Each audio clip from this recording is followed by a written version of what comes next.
So next we'll be hearing from Nick Eves, who is the head of strategic customer insight at Southern Water. And a little bit about Nick. He started his career in a boutique agency researching everything from cheesy frankfurters to razors. Nick's career has actually focused on applying insight from within an energy company, and he's currently enjoying the new challenges of the water industry. So his passion is in the power of collaboration and what it brings in providing the stories needed to drive value from insight. So next interesting fact, and I'm not sure if people have seen on the website, but his Viz Fest photo of him and his dog was actually supposed to be a joke. But he decided to keep it in when he saw it online because it showed a little bit of his personality, which we all adore in Nick. So today he'll be talking about collaboration, the key to storytelling. And this presentation will be all around how we are all taught the structure of a good story when we work with insight. However, the flexibility that comes from true collaboration is what's needed to build a powerful story that can drive real change. So now I'll hand over to Nick.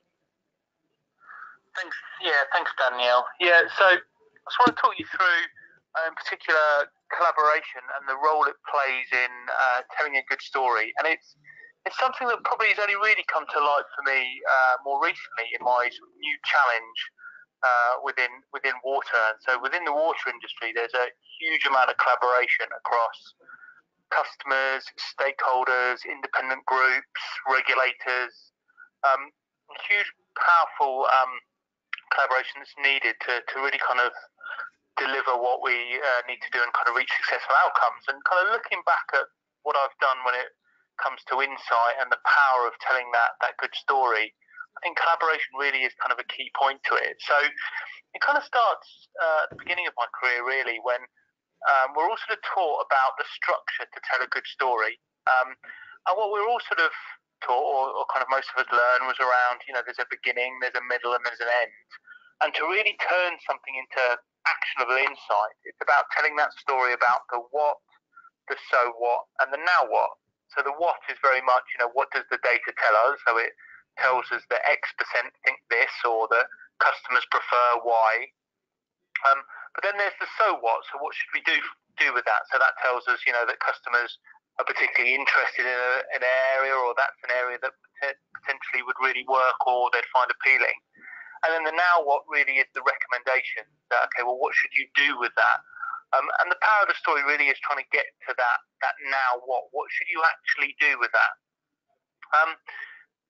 But generally, if you need to turn that kind of insight into action, you can't necessarily understand the now what unless you really kind of collaborate and understand who you're working with. The structure doesn't really pull out the human nature of collaboration and what you need to do with that. So collaboration is really something that's been around for a long time, and there's a quote here. It's a long history of humankind that those who learn to collaborate and improvise most effectively have prevailed. Collaboration isn't something new. It's been around for a long time. It's the reason that humans kind of succeed in the way that we do. But when you're looking at the structure, you don't really draw that out. It's not really captured in the structure, but it is really key. And the key parts of it are to really kind of know your audience. You need to understand who they are, the language, the tone, the level of detail they need, what change they can affect from that insight. And how do you really get to that? Well, you only really get to that by truly kind of collaborating and working with those who need to kind of deliver that insight into actionable change. When you kind of break things down, really, it's usually those simple things that have stopped things working, and collaboration is a real key part of that. It's often about communication, having a clear strategy. It's the simple things that actually, if you have effective collaboration, that you can really deliver. A key area I like to think about is treating my kind of internal stakeholders and teams that I work with as customers, and that's all about a balance. So there are sort of 6 customer needs that I tend to work with, and I think of them very much as a balance. You try to reach as far as you can along each of those. But typically things where I've seen them fail or kind of not succeed they've either missed one of these things or really sort of not managed to deliver them on at all. So these 6 things that I would say are kind of the core customer needs, regardless of the customer type or the industry you're in. They're kind of common human things that you need to deliver. You've got the benefit. So, everyone needs to know what kind of benefit is for them, what's in it for me. And, often with customers, it's about money or saving them time, but also there might be that sense of feeling good or kind of reassuring someone. So there's that benefit. The second thing is about clarity, speaking to somebody in their language, a way that they understand. The third thing is about kind of providing guarantees or being confident or definite about things. So what exactly is going to happen next? What exactly do they need to do? What does it mean for them? The fourth thing is around sort of simplicity, making things easy and simple to kind of run through. So simple processes, simple steps, just kind of getting those basics right and not trying to be too complex. The fifth is about being personalised and really about tailoring to an individual. How do you talk to that person in the language that it means to them, guaranteeing things with the way that it means to them, and then a simple way for the right level of detail for them. And then the final thing is all about making it easy, doing the proactive hard work for them, make it easy for them to do their job. And so what I think about here when I think about my internal stakeholders is I treat them almost as customers. So I have to understand what is in it for them, what is the language that they understand. How do I speak to them as individuals? How do I tell them the next steps they need to go through? How do I tell a simple story that's going to work? And how do I do the hard work for them? If I can deliver all of that, it makes them a lot easier to actually deliver what they need to. So, simplicity is a word that's used all the time from cross industries, across different companies and agencies and suppliers. And the quote here, that simple can be harder than complex. You have to work hard to get your thinking clean to make it simple. But it's worth it in the end, because once you get there, you can move mountains. And I think that's really, really true. And in the work that I see, quite often get asked, can you provide a simple summary or a simple one page or a simple few bullets that tells the story that you're trying to get to? And quite often we kind of rush around to try and do that. But that simplicity is actually really, really complex. To get something that works for the right audience takes time, and it takes collaboration. You need to understand that audience. You need to understand what's important to them, and you need to be able to deliver it in a way that's going to work for them. And when you get to that point where you have that good insight in a real simple way, generally it feels intuitively right. It doesn't feel particularly dramatic. It doesn't feel particularly off kilter. It feels like something that just intuitively feels correct. But it might just be that the company or the people using that just don't have it structured in a way that they can use it. And to get there requires time and it requires effort, and it also requires the information you've got to really to kind of look good, to work, to be able to interpret it easy. So I don't sort of profess to be great at producing slides or making it look particularly pretty or something that works kind of across the company. But the people I deal with, it is important how something looks. It needs to visualize the story in a way that can get that message across in a simple way. And I think the key thing here is don't estimate or underappreciate the time that's required in knowing that audience and the collaboration that's required to do that. So an example I wanted to share with, particularly relevant to the water industry and the work I do, is something about shared ownership. So in the way that you collaborate, be prepared to give up some of what you have. Don't try and hold the whole story yourself or trying to deliver it on your own. So if you think about why are you telling that story? So if it's for you, then in real terms, who really wants to listen?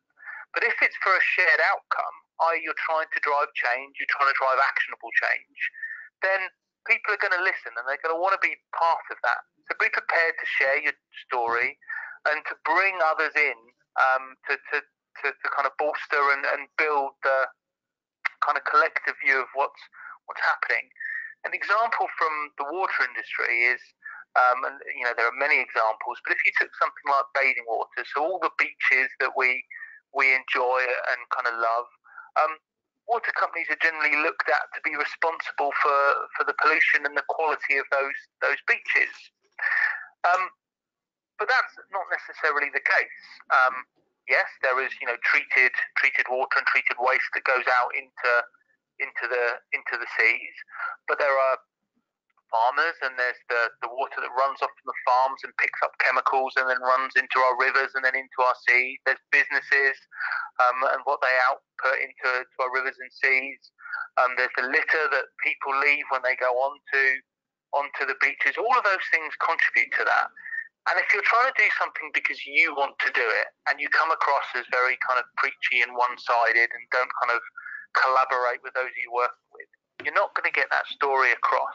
So if you share that ownership, if you bring people along on that journey and work with them, that's when you're going to drive real change. So thinking on that, thinking about collaboration, particularly in my kind of day-to-day role, who do you sort of need to collaborate with? And I think there's kind of three areas that kind of reach out from I guess my immediate sphere of influence and out into the other teams I work with. And the first really is about collaborating with research partners and the insight agencies that I work with. They really provide the kind of the food and the fuel you need. They really have those basic insight that you need to shape your understanding of what's going on. And you need to partner with them. And to partner with them, you need to share what's important to you. You need to take time out of your day to actually spend time with them so they know how you work. What are the right messages that you need? What's important to you? Where can you make decisions? How are your strategies and your things changing over time? You need to genuinely partner with them. But you also need to do it with other sources of insight yourself, and you need to share those with your research partners. So that might be your data analytics, that might be what you're hearing from your frontline staff, anecdotal feedback, industry noise, expertise, loads of different things. You need to prepare to collaborate and share across all those kind of combining the insights together and working in that area. For me, the second group is those kind of business end users. Those are your internal stakeholders. So for me, that's people across the kind of the water industry, but in particular within Southern Water, the company I work with. And so that's all about knowing your audience. Where is it that you can really drive change? What matters to those that you're working with? What doesn't? What have they heard before? What are they actually really interested in? What is it that's really going to enable them to do their job and to do their job better? And you need to work with them. And you need to take time to explain what is it you've learned, what's important to them. Quite often you need to be prepared to take a bit of a risk there. You can sometimes make suggestions or kind of work with them to provide solutions. You don't have to have all the answers. All the teams that I work with, if you sit down and you're very honest in the way you work and say, look, I'm not an expert in this. However, I've seen this. What do you think we could do with it? I don't think I've ever really seen anyone who isn't happy to kind of collaborate and work in that way. And then finally, you need to work outside the business. Look at other industries, other areas, people who are doing similar sort of work. Bring in that fresh perspective. Sit down with a team outside of your own and try and tell them the story. Help them to carve it out into a nice, simple way that you work. Speak to those about what's working for them, what hasn't. What are the common areas you can kind of draw that insight from. Generally we're all trying to drive kind of behaviour change and decision making, and whilst we're in different industries and different companies, we're still human beings with businesses and processes that actually, when you unpick them, are quite similar. They're quite similar in the way that they work, and so there's a lot of shared learning outside that. So finally, I guess just the final point on kind of collaboration being this key to telling a story. If you bring those three components together and you collaborate and work with those who are out there working in the insight, delivering what's kind of needed, the teams that you actually work with within the companies that are going to drive that change to understand what is important to them and who that audience is, and then finally look outside of that bit, bring in those fresh perspectives. I think you bring those components together, that's where you get a powerful story. And then, in this example, you bring together the food, the water, and the air. That's the kind of components to human life, and again, that's the powerful story you're trying to bring together. And And for me, collaboration, that is the key to telling a story.